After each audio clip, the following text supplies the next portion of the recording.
Muito bem, na nossa aula passada, nós estávamos falando um pouquinho para você a respeito desses conceitos introdutórios, né, de população, esse assunto que é um assunto vibrante e que muitas vezes cai na prova de atualidade e também nas provas de geografia.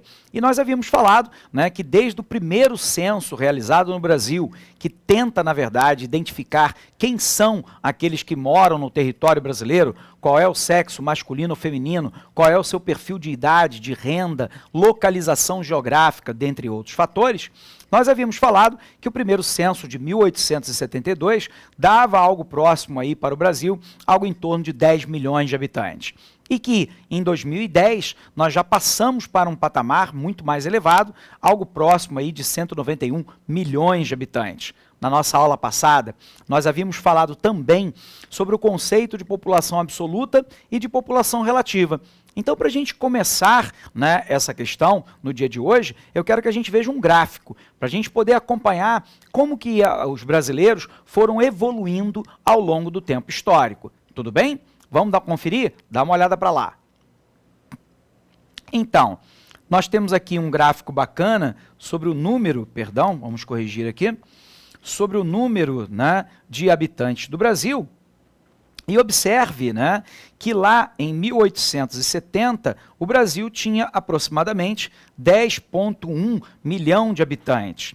De 1870, mais especificamente 1872, né, data do primeiro censo, até o último realizado no Brasil agora, em 2010, nós vamos observar que a população brasileira, né, se manteve, né, num crescimento contínuo e não muito acelerado até a década de 1940, lembrando, né, que durante um longo período de tempo que vai de 1500, chegada dos portugueses aqui, até a década de 1930, então vamos colocar isso aqui, né, 1500 nós temos lá a chegada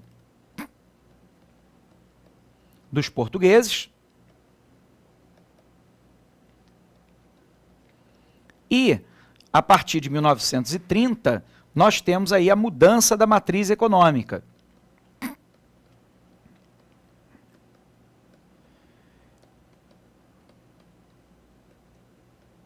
A mudança dessa matriz econômica acontece, então, no governo de Getúlio Vargas, onde o Brasil deixa de ser um país prioritariamente primário exportador, ou seja, o setor primário, agricultura, pecuária, vamos corrigir aqui, agricultura, pecuária, extrativismo vegetal e mineral voltados para exportação, que marca o período brasileiro de 1500 até 1930, nós mudamos essa matriz econômica para o setor industrial. E sendo assim, a indústria é um fenômeno urbano, e aí nós sabemos que dentro do meio urbano a qualidade de vida é melhor do que a do campo. Muitos alunos se assustam quando a gente fala isso, né? Mas eu queria dizer para você que a vida na cidade é melhor do que a vida no campo. Isso é refletido na expectativa de vida, na quantidade média de anos que uma pessoa vive ao nascer num determinado país.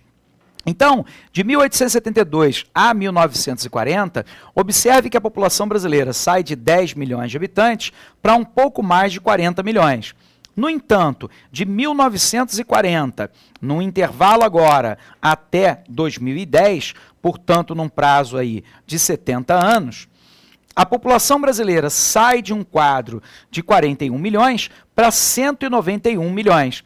Ou seja, se nós observarmos, durante 60 anos, que foi o período do Brasil entre 1870 e 1940, nós crescemos a população brasileira 4 vezes. No entanto, né, quando a gente coloca esses números, né, de 1940 até 2010, a população brasileira parte de 41 milhões para 190 milhões. Portanto, é um crescimento bastante exponencial, sobretudo depois de 1940. E aí nós já estamos falando dos anos 50, onde o Brasil parte para uma industrialização acelerada e, portanto, para uma migração campo-cidade, que é a urbanização. Sendo assim, e só lembrando com você, que nós tínhamos visto lá a diferença entre população absoluta e relativa, né? Nós havíamos dito que população absoluta é o total de habitantes de um país com grande população absoluta é considerado, portanto, populoso, né? A população relativa é a média de habitantes que ocupam cada quilômetro quadrado. Um país com grande população relativa é considerado um país povoado. A próxima imagem vai ajudar a gente a entender uma questão importante. Mas antes disso, só para a gente lembrar, como é que a gente calcula, né, essa população relativa? Basta dividir a população absoluta, peguemos lá o exemplo dos anos 2000 no Brasil, né, onde o Brasil era aproximadamente 170 milhões de habitantes, divididos pela nossa área de 8 milhões e 500 mil quilômetros quadrados, dava uma média aí de 20 habitantes por quilômetro quadrado. No censo de 2010, a gente não aumentou muito isso não, né? Nós somos aí menos de 30 habitantes por quilômetro quadrado no Brasil, segundo o censo lá de 2010. Mas nós havíamos incluído dois conceitos importantes, né? Que é o conceito de área ecúmena e área anecúmena. E aí nós havíamos dito que a área ecúmena é a área densamente ocupada e que a área anecúmena é a área pouco ocupada ou, via de regra, não ocupada. A área anecúmena, né, ela é típica de determinados locais. Ela é típica, por exemplo, de áreas de floresta densa,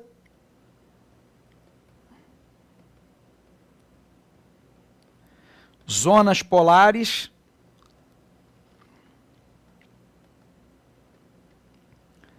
áreas desérticas,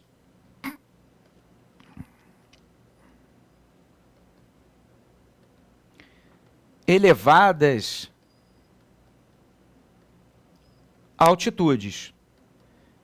Então, todas as vezes que eu tenho, né, a condição de uma área de floresta densa, né, de zonas polares, áreas desérticas e elevadas altitudes, na maioria das vezes eu tenho uma área anecúmena. Tudo bem?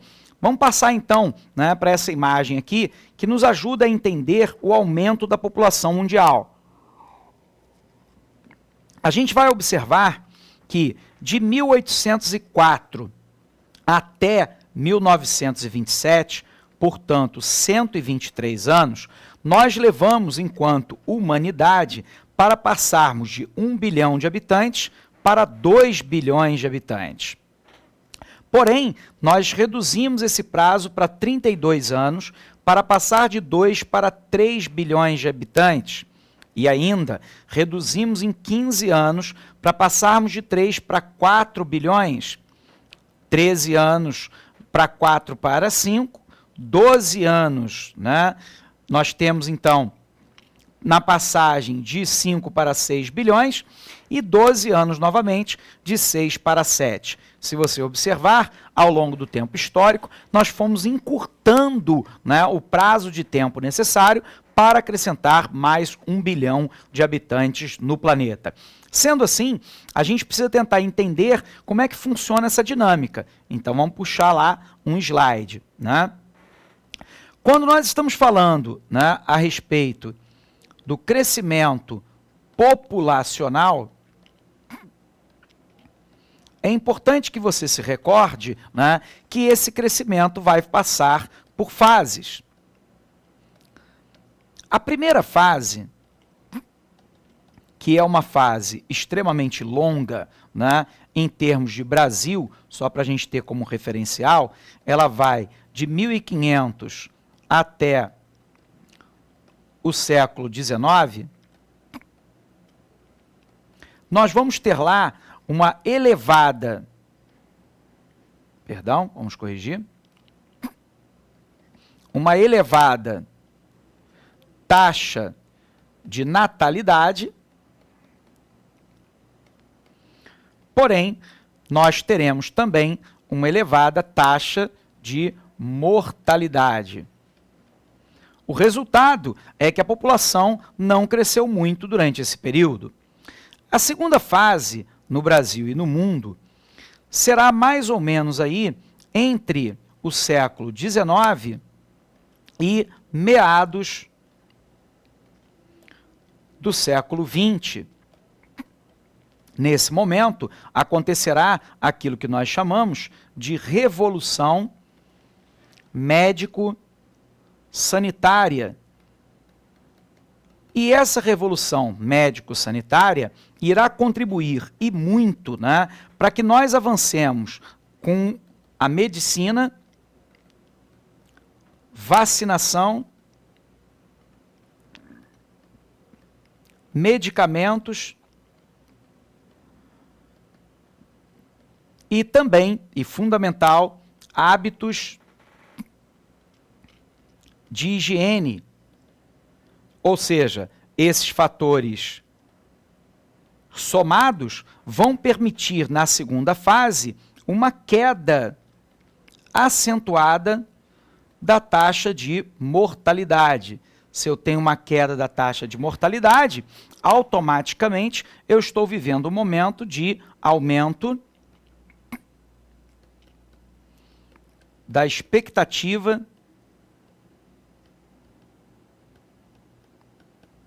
de vida, que nós também denominamos em geografia, né, de longevidade. Por último, nós temos uma condição, né, que com uma queda da taxa de mortalidade e a taxa de natalidade se mantendo alta, nós vamos ter aqui um crescimento demográfico acentuado. E, por fim, nós teremos a condição, né, a partir dos anos 70, uma queda da taxa de natalidade. E, portanto, o crescimento demográfico tende a ser menor. Para você compreender isso aqui, né, lembrando que nós temos aqui, a partir dos anos 70, como a chamada terceira fase, nós temos, assim, né, uma queda, né, da taxa de mortalidade. E essa questão vai nos permitir chegar a essa imagem. Vamos só caminhar um pouquinho aqui. Nessa imagem, a gente vai poder perceber que toda a costa leste do nosso território, portanto, a costa do Atlântico, e se você quiser, nós podemos colocar aqui o antigo Tratado de Tordesilhas,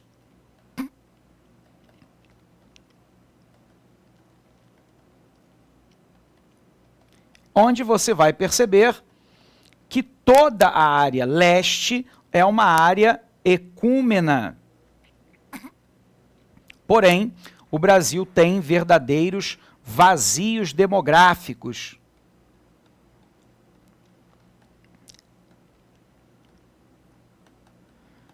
Caracterizados, então, como uma área anecúmena. Tranquilo? Voltando, então, aqui, rapidinho, nós sabemos, né, que a atual distribuição da população brasileira reflete a desigualdade econômica entre as regiões. As melhores oportunidades de trabalho contribuem para a concentração da população, pois as pessoas procuram se estabelecer em regiões que possam lhe oferecer boas condições de vida. Ok? Muito bem.